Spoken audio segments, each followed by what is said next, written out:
皆さん、また来てくださってありがとうございます。こちらはマンハッタンニューヨーク火曜日の午後です。ということでね、今日の動画は、キレッキレの、Jdヴァンスさんを乗っけようと思います。なんかあんまり日本でもよく報道されてないっていうことだったので、もうキレッキレの感じを乗っけてみようと思います。バカマラさんとキモいおじいさんが逃げ回ってばっかりいるから、もうね、バンスさんが、じゃあ私が行きましょうみたいな感じで、CNN とか ABC とか NBC とか、じゃんじゃん出て、敵地に乗り込んで、もう、はいはい、何でも答えますよみたいな感じで答えたんですよ。でもすごい、やっぱり、意地悪じゃないですか、向こうの報道ってすごい、もう被せてくるし、もう全然なんか余裕ぶっかましいっていう感じで、わあ、頭がいい人だなと思ってたんですよ。で、イエール卒だからもちろん頭いいんですけど、やっぱりこのコメント欄に、カマラと違いすぎるだろうみたいな感じで書いてあったんですよね。で、カマラさんも検事ですから法曹界ですよね。で、彼も弁護士さんですから法曹界っていうことで、ランキング見てみろよ違うからって書いてあったから、ランキングを見たんですね。で、カマラさんの大学ランキング見たら、法科の大学っていうのが100何十校かあって、アメリカ全米でその中の82位だったんですよ。で、なんかトランプさんも言ってたけど、なんか試験に最初落っこちてみたいな感じで言ってたから、82位で、そして試験にも落っこちたのってちょっと思ってたんですよね。で、法科っていっぱいあるから、小室さんが行ったところも結構高いって私聞いてたことがあるんですけど、で、80何位で、ハーバードの法科が4位で、1位がイェールだったんですよ。だから、すごい1位だと思って、で、アメリカの名門校に入るのには3つの方法があると私は聞いていて、1個はものすごい頭がいい人。2個目はお金がものすごいある人。で、3番目がコネがある人。なんか政治家のなんとかとか。ただね、この人はね、おばあちゃんに育てられましたから、おばあちゃんが自分がもらう、デリバリーの食べ物を多めにもらって、それをバンスさんにあげて、食べさせてもらって生活したから、もちろん奨学金で行かれたと思うんですね。私立は高いですから。だから、本当に頭がいい人なんですね、きっとね。だから、ずーっとこの週末にあらゆるところに現れ、すごくよく切れるもうナイフでサクッと切ってったっていう感じだったので見てほしいと思います。なんかトランプ政権ってもう本当に優秀揃いじゃないかな。で、その時の同級生がビベイク・ラワスワミさんだから、これ奥様もおそらくイェールで、なんかもうすごい人ばっかり集まってないと思って、片やなんかね、82をバカにしていませんよ、いませんけど、おしゃべりなんかを聞くとね、やっぱりちょっと1位と82位の差はすごいなと思って。で、法科ではやっぱりイェールが一番なんですって、アメリカでは。ビジネススクールの名門一番がウォートンらしいんですよ。だから、イーロンとかトランプさんが出たとこなんですね。だからもう、1位が大統領、副大統領だから、なんか、やっぱりもうそれだけでもちょっと、なんかすごいなと思って、なんか、私、本当に名門っていうのに全然興味はないんですけど、出てからなんですよね。出てから成功した人っていうのが、真に頭がいい人だと思うんですよ。この2人は、出てから成功してるから、やっぱりこれ本物だなと思って、で、そういう人ばっかりいるんですよ。トランプさんの周り。だからキャビネットももう本当にもうすごい人ばっかりが次キャビネットに入ってくんだなと思ってすごく期待ができると思います。アメリカのもう名だたるトップがブレインとしてアメリカをこれから運営する時が来たっていう気がします。見てください。どうぞ。The big news yesterday. Very big news. He suspended his campaign, announced he's endorsing Donald Trump.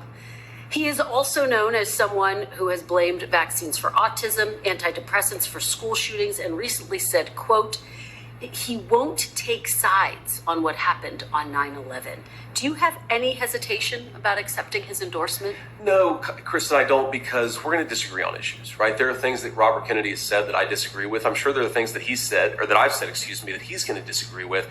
But I think what his endorsement represents is that Donald J. Trump's Republican Party is a Big Tent party. I was raised by two grandparents who are sort of classic blue dog Democrats. They believed in having a border. They believed that, you shouldn't have censorship in the United States of America. They believed in common sense economic policies. They may have disagreed with Donald Trump about tax policy, but they believed in some fundamental American values. And I think what RFK's endorsement really shows is that the Kennedy Democrats are actually more at home in the Republican Party of Donald Trump. And unfortunately, Kamala Harris's party, higher prices, doing nothing to fight back against the Chinese, to say nothing of a wide open border. That is not JFK's Democratic Party. It's not RFK's Democratic Party. We're thrilled to have the Kennedy Democrats. But let's just go back very quickly. He says he isn't taking sides on 9/11. Do you agree with that statement? Well, of course I don't agree with that, Kristen. Now, to be clear, I don't know what RFK actually said there. Maybe there was additional context. Of course, you actually have to see what people say before you agree or disagree with it. I don't know what RFK said there, but what I do know is that RFK said a lot of very interesting and important things. That the Democratic Party has become too pro-censorship. That the Democratic Party, especially in the wake of COVID, became really anti-freedom and anti-child. I mean, you have Democrats saying that we should be masking toddlers in their schools, even though we knew it caused developmental disabilities. I agree with RFK that that was crazy. Well, to be fair, there was a lot of information that scientists were grappling with as it came in, and masks were perceived to stop the spread of the disease. Let's move on. Totally fair. Yeah. But the one thing before we move on that I would say on that is there were important leaders. Donald Trump was among them. RFK was among them, who were saying some of this stuff is crazy. And if we had listened to them, I think our kids would have been much better off in the wake of the pandemic. I mean, scientists did show that masks help to stop the spread of the disease. Let's talk about another big issue. Disabilities for toddlers, right? We have to be able to balance this stuff. And I think the way that RFK struck that balance was much smarter, unfortunately, than the way that Kamala Harris did. Ma'am. What do you have to say when people say Kamala has an advantage over the young people's vote because she is popular on social media and TikTok? Well, look, I'd say the reason that Kamala Harris does a lot of social media, but we do a lot of social media too, but she doesn't have any ability to be unscripted. Why? What is she going to do other than play around on TikTok? She sure as hell isn't giving interviews. She's not standing before the American people answering questions, right? Now, at least from what I've seen, President Trump and I have great presence all across social media. He just did an interview with Elon Musk on X that had hundreds of millions of American listeners. It sounds like a lot of people in the audience. So I think we're doing great on social media, but my message to young people, I mean, look, I'm the only millennial, the first millennial in the history of a national ticket. And my message to young people is we want you to be able to build a life in this country. If you work hard and play by the rules, we want you to be able to afford a house. We want to bring mortgage interest rates down so you can actually get a loan to buy that house. And we have got the policies to make that happen. So I think that Kamala Harris, assuming that she can run this filtered campaign hiding behind a teleprompter, young people are smart. And they know that life has gotten more unaffordable under Kamala Harris. And the final point that I'll make is Donald Trump and I believe that America ought to be tough and America ought to have a strong foreign policy. But when people like Kamala Harris send our sons and daughters, our young people, to fight in stupid wars, it is the young generation that carries the burden of that. We're going to stop sending our young people to faraway lands. We are not the policemen of the world. We need to use our young people here at home as the resources that they are and not send them all over the world. And I think that hopefully is a message that's going to appeal. We're going to carry it forward and we're going to see how the chips fall. But look, I feel very confident we're going to win young people. We're going to win the whole country. Sir. The New York Times, I wanted to ask you about the latest economic news from this morning with inflation now being under 3%, the lowest rate since mid-2021. What is your sort of reaction to that news? Well, I think the crowd reaction says it all. Look, when they say that inflation is down, they mean from a baseline where groceries are already 30% more expensive than they were when Donald Trump was president. And they're not saying it's coming down, they're just saying it's not going up as fast as it was 3 years ago. That is not a reputation or a record to brag on, that's a record to be ashamed of. Why did it take them so long to get inflation to where it is, and why are prices so high? It's because Kamala Harris failed to do her job. This is, it's funny. Kamala Harris, on the one hand, will say, on day one, we're going to tackle the affordability crisis. And like I said earlier, Kamala Harris has been the vice president for 3.5 years. And I think, ladies and gentlemen, she's in effect been the acting president because we all know Joe Biden isn't home. So she's been the one controlling government policy for 3.5 years. She says she wants to tackle the affordability crisis on day one. And then on the other hand, she'll say, well, we've already got inflation under control. Well, which is it, Kamala? Which is it? The simple truth is America's credit card debt is getting higher. Americans are finding the basic necessities of middle-class life less affordable. Americans are becoming, especially young people, are becoming paupers in their own country. If we don't do better, our young generation, they're not going to own anything. They're not going to have anything. They're going to be renters in the country that their parents and grandparents built. Inflation is a disaster. Kamala Harris does not have a leg to stand on. Sir. But because the Biden administration doesn't believe in immigration enforcement, they didn't properly vet them.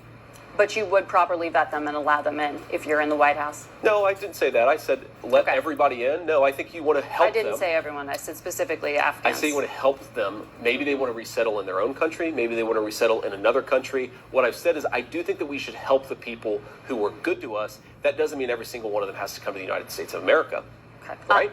I'm being wrapped, but I really want to ask you about China, if you're game. Yeah. Okay. So do you view China as a competitor or an adversary? I think they're both, right? And I think that what we want to do here is build the kind of international order where we can check China. We don't want to go to war with China, but certainly they're an adversary. I mean, they know, for example, the Chinese know that they're manufacturing tons of fentanyl they're letting come into our country. Kamala Harris has done nothing about this. She should apply diplomatic and economic leverage over the Chinese to stop manufacturing this fentanyl, which then comes into the Mexican drug cartels, which they then ship into our country. The United States has designated some of these groups this is a and pressed scandal. the Chinese government. Oh, we could do so much more. Fentanyl is not easy to manufacture, Margaret. And if Harris was applying proper leverage to the Chinese and to the Mexican drug cartels, we would not have so many people dying of fentanyl overdoses. How do you do that? What's your vision of how do you do that? I think you walk into Beijing, you talk to Xi Jinping, and you say your entire economy is going to collapse unless you get access to American markets. You need to take this fentanyl seriously, or we are going to impose serious tariffs and economic penalties for not following our laws and not helping us stem the flow of this deadly poison. And you wouldn't be worried about blowback on the U.S. economy? I think that we have a powerful economy, Margaret, with the best workers in the entire world. If we need to fight a trade war with the Chinese, we will fight it and we will win it. But we cannot do what Kamala Harris has done, which is be so terrified of using the economic power that we have that she's not even willing to stop the flow of this deadly poison coming into our country. President Trump said Vladimir Putin and Chinese President Xi were lovely individuals when he was speaking in Montana last night. Do you agree with that characterization? I think that President Trump gets along with world leaders, and there's nothing wrong with him complimenting them as people if it makes him more effective diplomatically. And there's an irony here. That's different than walking in and laying down the law to Xi Jinping. No, it's not actually, because you're better able to lay down the law like President Trump did if you actually have a good relationship with people and they trust you to follow your word. We have to remember that Democrats, including Kamala Harris, attacked Donald Trump for having a good relationship with Vladimir Putin.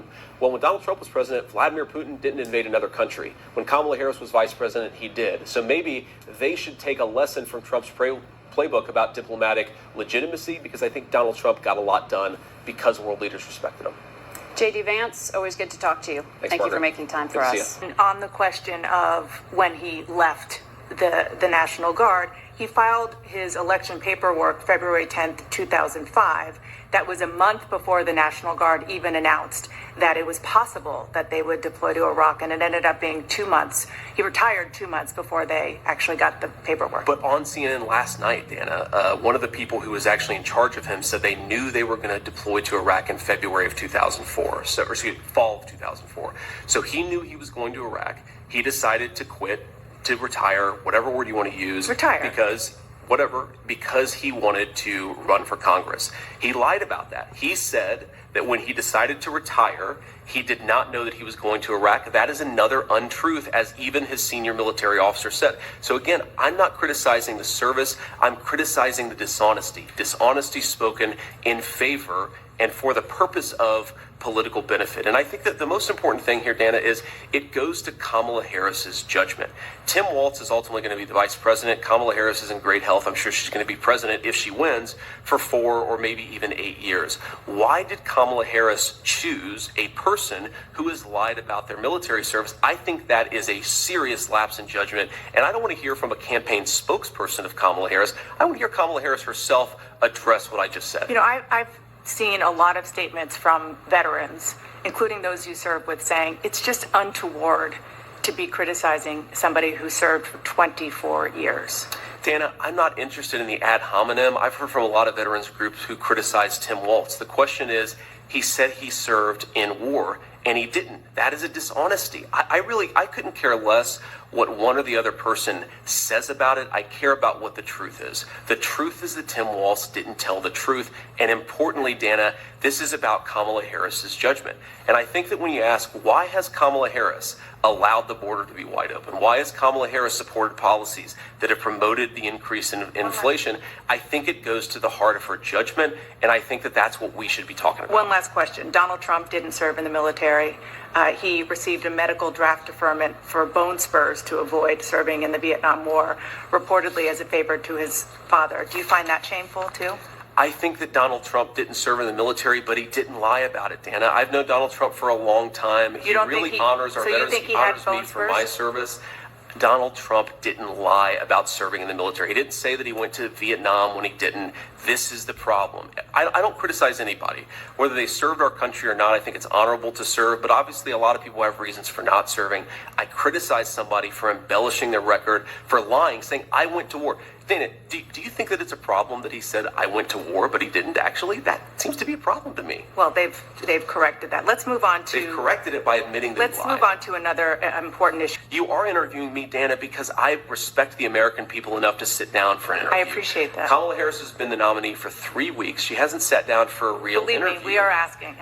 You're not going to get a disagreement there. But the point is, Dana, you've got me for 15 minutes or however long you have me. We should be talking about public policies that matter. How are we going to lower inflation? How are we going to reduce the cost of food and housing? How are we going to close down that southern border? We've talked so little about that. We've talked a lot more about a sarcastic remark I made 3 years ago. I think we should talk about the issue.